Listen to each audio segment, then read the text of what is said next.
Hi friends, நாங்கள் தான் உங்கள் சசிகலா வினோத். இன்றைக்கி நம்ம என்ன விளாக் பார்க்க போகிறோன்னா முருகன் கோயில் விளாக் தான் பார்க்க போகிறோம். வாங்க வீடியோக்குள்ளே போகலாம்.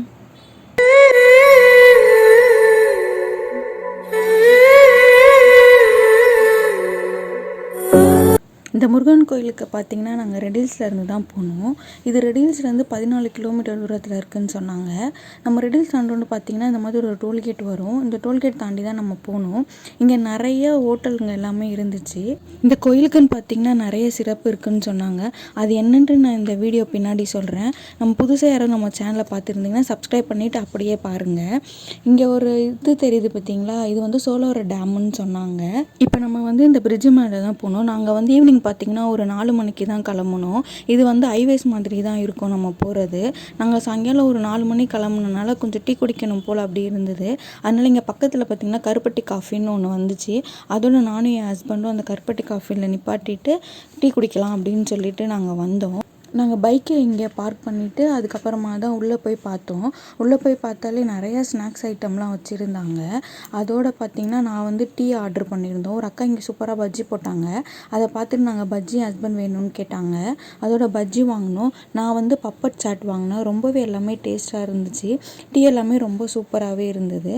அடுத்து நாங்கள் எல்லாத்தையும் சாப்பிட்டு கிளம்பிட்டோம். இப்போ கிளம்பி இந்த ரோட்டில் பார்த்திங்கன்னா நிறைய கம்பெனிங்க தான் இருந்துச்சு. இப்போ சைடில் பார்த்திங்கன்னா நம்ம கோயிலுக்கு போகிறதுக்கு வழி கொடுத்துருக்காங்க. இது எப்படி நம்ம கண்டுபிடிக்கிறதுனா, ஹோட்டல் சரவண பவன் இருக்கும். இது வரைக்கும் நம்ம பிரிட்ஜு மேலே போயிட்டு இருந்தோம். இப்போ பார்த்திங்கன்னா நம்ம அந்த சர்வீஸ் ரோட்டில் தான் போகணும். சர்வீஸ் ரோட்டில் போனால் தான் நமக்கு கீழே சைடில் கோயில் இருக்கும். இந்த ஊர் பார்த்திங்கன்னா சின்னம்பீடு அப்படின்னு சொல்லுவாங்க. இந்த கோயில் இருக்கிற இடம் வந்து சிறுவாபுரி. இப்போ வந்து நம்ம சிறுவாபுரி முருகன் கோயிலை பற்றி தான் இப்போ நம்ம பார்க்க போகிறோம். இது உள்ளே வந்தோன்னே ஃபஸ்ட்டு என்ட்ரன்ஸில் பார்த்திங்கன்னா உங்களுக்கு ஒரு வேல் இருக்கும். இப்போ நம்ம இந்த லெஃப்ட் சைடில் தான் போகணும். இது உள்ளே ஸ்ட்ரைட்டாக போனால் தான் நமக்கு கோயில் இருக்கும். இது உள்ளே என்ட்ரன்ஸ் ஆகும்போது பார்த்திங்கன்னா ஒரு கிராமத்துக்குள்ளே போன ஃபீலிங் நம்மளுக்கு வரும். ஏன் அப்படின்னு கேட்டிங்கன்னா, இங்கே ஃபுல்லாக நெல் தான் சாகுபடி பண்ணிகிட்டு இருந்தாங்க. நிறைய பேர் நாற்று நட்டுட்டு அப்போ தான் எல்லோரும் கை காலெல்லாம் கழுவிட்டு இருந்தாங்க. இது பார்த்திங்கன்னா நெல் பயிருன்னு சொல்லியிருந்தாங்க. ரொம்பவே சூப்பராக இருந்துச்சு. நாங்கள் வந்து ஈவினிங் ஒரு 5 o'clock அந்த மாதிரி ஆயிடுச்சு இங்கே போகும்போது. அப்போயே பார்த்திங்கன்னா வெயில் செம்மையாக இருந்தது. ஆனால் எங்களுக்கு வெயிலே தெரியலை. ஏன்னா அவ்வளோ ஜில்லுன்னு அவ்வளோ சிறுசிலுன்னு காற்று வந்துருந்துச்சு. ரொம்பவே இந்த இடம் வந்து சூப்பராகவே இருந்துச்சு. நின்று கொஞ்சம் நேரம் நாங்கள் ஃபோட்டோஸ்லாம் எடுத்துகிட்டு தான் நாங்கள் உள்ளேயே போனோம். இங்கே பாருங்கள் எவ்வளோ சூப்பராக இருக்குது அப்படின்னு. நம்ம இதை தாண்டி வந்தோன்னா ஒரு அம்மன் கோவில் ஒன்று இருக்குது. இங்கே பார்த்திங்கன்னா குளம் ரொம்ப சூப்பராக இருந்துச்சு. அந்த குளத்தில் வந்து தாமரை இருந்தது. அதனால் நானும் என் ஹஸ்பண்டும் கொஞ்ச நேரம் பைக்கை நிப்பாட்டிட்டு அங்கே போய் பார்த்தோம். இப்போ நம்ம கோயிலுக்குள்ளே போகும்போது பார்த்திங்கன்னா ஒரு பிள்ளையார் கோயில் ஒன்று இருக்கும். நம்ம ரைட் சைடில் இப்போ போனோம். இதுதான் கோயிலோட என்ட்ரன்ஸு. நாங்கள் பைக்கை நிப்பாட்டிட்டு இந்த அக்கா கிட்ட விளக்கு வாங்க போனோம். இவங்க சொன்னாங்க 6 விளக்கு வாங்கப்பா அப்படின்னாங்க. ஏன்னா இந்த முருகன் கோயிலுக்கு நம்ம 6 வாரம் வரணுமா. 6 வாரம் வந்தோன்னா நம்ம என்ன நினச்சோமோ அது நடக்கும் அப்படின்னாங்க. அதனால நானும் 6 விளக்கு வாங்கிட்டேன். இந்த கோயிலோட சிறப்பம்சம் என்ன நான் பின்னாடி சொல்கிறேன்னு சொன்னேன் இல்லைங்களா, அது என்னன்னு பார்த்தீங்கன்னா, இந்த கோயிலுக்கு நீங்கள் என்ன வேணுனாலும் வீடு வாங்கணும், நிலம் வாங்கணும், குழந்தை பாக்கியம் வேணும், கல்யாணம் ஆகணும் அப்படின்னு சொல்லிட்டு என்ன நீங்கள் வேண்டுதல் 6 வாரம் வச்சிங்கனாலும் அந்த வேண்டுதல் கண்டிப்பாக அந்த 6 வாரத்துக்குள்ளே நடக்கும் அப்படின்னு இந்த கோயிலில் சொல்கிறாங்க. அதனால் கண்டிப்பாக நீங்களும் வாங்க. இந்த சிறுவாபுரி முருகர் உங்கள் வேண்டுதலை கண்டிப்பாக 6 வாரத்தில் நிறைவேற்றுவார் அப்படின்னு இந்த கோயிலில் எல்லாரும் சொல்கிறாங்க. செவ்வாய்க்கிழமையில் காலையில் 4 மணிலேருந்து இங்கே தரிசனம் நடக்குமா. இப்போ உள்ளே போய் நம்ம விளக்கேற்றலாம். இது பார்த்திங்கன்னா கொடிமரம். இந்த கொடிமரத்துக்கு ஆப்போசிட்டில் தான் இப்போ நம்ம வந்து விளக்கேற்றணும். அதனால் இப்போ நான் விளக்கேற்றிட்டுருக்கேன். விளக்கேற்றி முடித்ததும் நாங்கள் சாமியை கும்பிட்டுட்டு பின்னாடி பார்த்திங்கன்னா ஆதிமூலவர்னு ஒருத்தர் இருக்காருன்னாங்க. அவரை போய் நாங்கள் பார்க்க போனோம். நம்ம வந்து அர்ச்சனை இங்கேயே தான் பண்ணிக்கணும். தேங்காய் இவங்க இங்கேயே தான் உடச்சிருவாங்க நம்மளுக்கு. இப்போ வாங்க நம்ம அந்த ஆதிமூலரை போய் பார்க்கலாம்.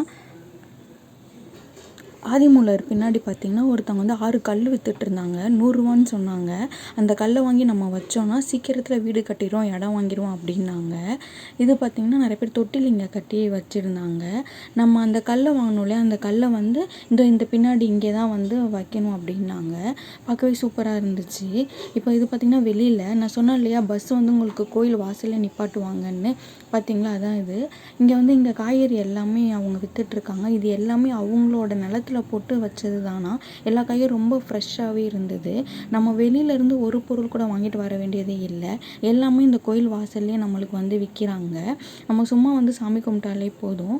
இப்போ பார்த்திங்கன்னா நம்ம கோயிலோட பேக் சைடில் தான் இருக்கும். இப்போ நம்ம உள்ளே விளக்கேற்றணும் இல்லையா, செவ்வாய்க்கிழமை மட்டும் இந்த இடத்துல தான் நம்ம விளக்கேற்றணுமா.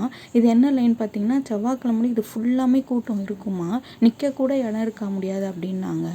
இப்போ வந்து நம்ம கோயில் பின்னாடி தான் இருக்கோம். கோயில் பின்னாடி பார்த்திங்கன்னா ஒரு குளம் இருக்குது. அந்த குளத்தை வந்து இப்போ சுத்தம் பண்ணிகிட்ருக்காங்க. அதனால தான் இந்த குளம் இப்படி இருக்குது. கோயில் பின்னாடி பார்த்திங்கன்னா ரொம்பவே சூப்பராகவே இருந்துச்சு.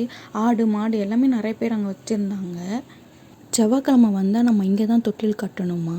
இப்போ இந்த இடத்துக்கு மாற்றிட்டாங்களாம். இது பார்த்திங்கன்னா வேப்ப மரமும் அரச மரமும் சேர்ந்து இருந்தது. இங்கே தான் எல்லோரும் தொட்டில் கட்டிகிட்டு இருந்தாங்க. இந்த கோயிலுக்கு செவ்வாய்க்கிழமை மட்டும் இல்லாமல் வாரத்தில் எந்த நாள் வேணாலும் நீங்கள் ஒரு நாள் செலக்ட் பண்ணி 6 வாரம் வந்தால் போதும்.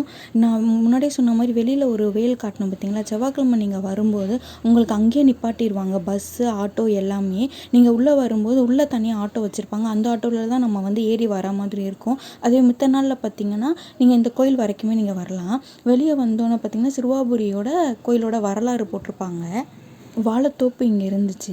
இங்கே பார்த்திங்கன்னா வாழை மரம், வாழைகள் எல்லாம் ரொம்ப கம்மியாகவே கிடைக்கும் அப்படின்னு சொன்னாங்க. ஓகே ஃப்ரெண்ட்ஸ், இந்த வீடியோ உங்களுக்கு பிடிச்சிருக்குன்னு நினைக்கிறேன். பிடிச்சிருந்தால் நம்ம சேனலை லைக் பண்ணுங்கள், ஷேர் பண்ணுங்கள், கமெண்ட் பண்ணுங்கள். அப்படியே புதுசாக யாராவது பார்க்குறதா இருந்தால் நம்ம சேனலை சப்ஸ்கிரைப் பண்ணிக்கோங்க. ஓகே ஃப்ரெண்ட்ஸ், பாய்.